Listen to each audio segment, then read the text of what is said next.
দৰজাখন খুলি লওঁ ৰ'ব তাৰপিছত আপুনি নিজেই চাব কি উপদ্ৰৱ কেনেদৰে জীয়াই থাকিবলগীয়া হৈছে এই ঠাইত মানুহ আপুনি এবাৰ ভালদৰে চাই ল'ব এনেকুৱা লাগে যেন আমি এই ঠাইত বাস কৰাটো বা আমি এই ঠাইত জীয়াই থকাটো এক প্ৰকাৰে মহাপাপ হৈ উঠিছে চাওক গছ টাব ফুল সকলো ভাঙি চূৰ্ণ বিচূৰ্ণ কৰি দিয়ে বান্দৰে ৰাতিপুৱাৰ পৰা শ বান্দৰৰ উপদ্ৰৱ আমাৰ অঞ্চলটোত হঠাৎ শ বান্দৰেৰে ভৰি পৰিছে আমাৰ এই অঞ্চলটো আৰু এই অঞ্চলটোত এতিয়া এডালো গছ থাকিব নিদিয়ে আপুনি গছপুলি ৰুৱক গছপুলি ভাঙি পেলাই আৰু চাওক কৃষ্ণচূড়াৰ গছডালৰ এনেদৰে পাতসমূহ ছিঙি পেলাইছে গছৰ ডালসমূহ ভাঙি পেলাইছে আৰু ৰাতিপুৱাৰ পৰা গোটেই ঠাইবোৰ লেতেৰা কৰি থৈ দিয়ে এনেদৰে এবাৰ ভিতৰৰ দৃশ্য চাওক এবাৰ গেটৰ বাহিৰলৈ লৈ গৈছোঁ ৰাস্তাটোৰ দৃশ্য চাওক কি কৰি থৈ দিয়ে চব ভাঙি ছিঙি এনেকুৱা কৰি থৈ দিয়ে যেন আমি কিবা মহাপাপ কৰিছোঁ এই অঞ্চলটোত থাকি হঠাৎ ক'ৰ পৰা আহিছে ইমান শ বান্দৰ বুলি ক'লে ভুল হ'ব হাজাৰ বান্দৰ কি ৰাতি কি দিন আপুনি থাকিব নোৱাৰে দিনতে আপুনি দৰজা খিৰিকী মাৰি ঘৰৰ ভিতৰত সোমাই থাকিব লাগিব এনেকুৱা লাগে যেন আপুনি বছৰ ধৰি লকডাউনত আবদ্ধ হৈ আছে সঁচাকৈ এনেকুৱা এটা অশান্তিকৰ পৰিৱেশত আমি জীয়াই আছোঁ আপুনি ভাবক আপোনাৰ গছডালত ফুল ফুলিবৰ হয় সেইটো সময়ত আপোনাৰ গোটেই গছডাল এনেদৰে ভাঙি ছিঙি পেলাই দিয়ে আপোনাৰ বেয়া লাগে নাই কওক কিছুদিন পিছত কৃষ্ণচূড়াৰ গছডালত ফুল ফুলিলেহেঁতেন কিন্তু এটা দোষাৰোপ কৰিব কাক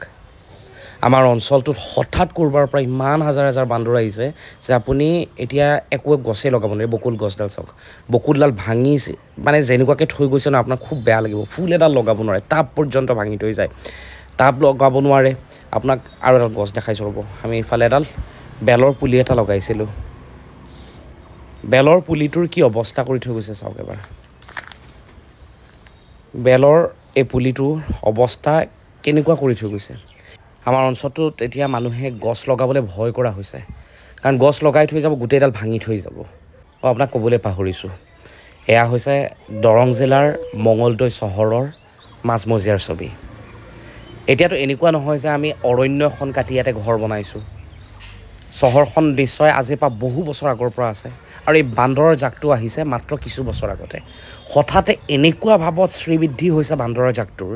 মানে আপুনি এতিয়া ঘৰৰ ভিতৰতে দিন ৰাতি আবদ্ধ হৈ থাকিব লাগিব সৰু ল'ৰা ছোৱালী ঘৰৰ বাহিৰলৈ ওলাব নোৱাৰে বাহিৰলৈ ওলালে কামোৰে খেদে ফুলৰ টাবৰ ফুলবোৰ ছিঙি পেলাই দিয়ে আপোনাক টাবসমূহ দেখুৱাইছোঁ চব টাব ভাঙি ছিঙি এনেকুৱা কৰি পেলাইছে যেন আপুনি কোনো এখন অভয়াৰণ্যত আহি ঘৰ বনাই আছে আমাৰ এই ঘৰটো মঙলদৈৰ উপায়ুক্তৰ কাৰ্যালয়ৰ তেনেই কাষতেই গতিকে উপায়ুক্তৰ কাৰ্যালয় য'ত থানা য'ত সেই ঠাইৰ কাষত বান্দৰৰ উপদ্ৰৱ দেখি আপোনাৰ চকু কপালত উঠিব গেটৰ দুয়োকাষে কেইটামান লাইট লগাইছিলোঁ আমি এই টাববোৰ চাওক টাববোৰ ভাঙি এনেকুৱাকৈ পেলাই দিয়ে এতিয়া আপোনাৰ ফুল লগাবলৈ মন নাযায় প্ৰতিজন মানুহৰে দায়িত্ব ন গছ লগোৱাৰ আমি প্ৰত্যেকেই গছ লগাওঁ কিন্তু গছ লগোৱাৰ পিছত গছ ভাঙি থৈ যায় এবাৰ চাওক গেটৰ ওপৰত লগোৱা লাইটকেইটা ভাঙি থৈ গুচি গৈছে আপোনাৰ নিজৰে বেয়া লাগিব মানে কি কম কাক কম কোনে শুনিব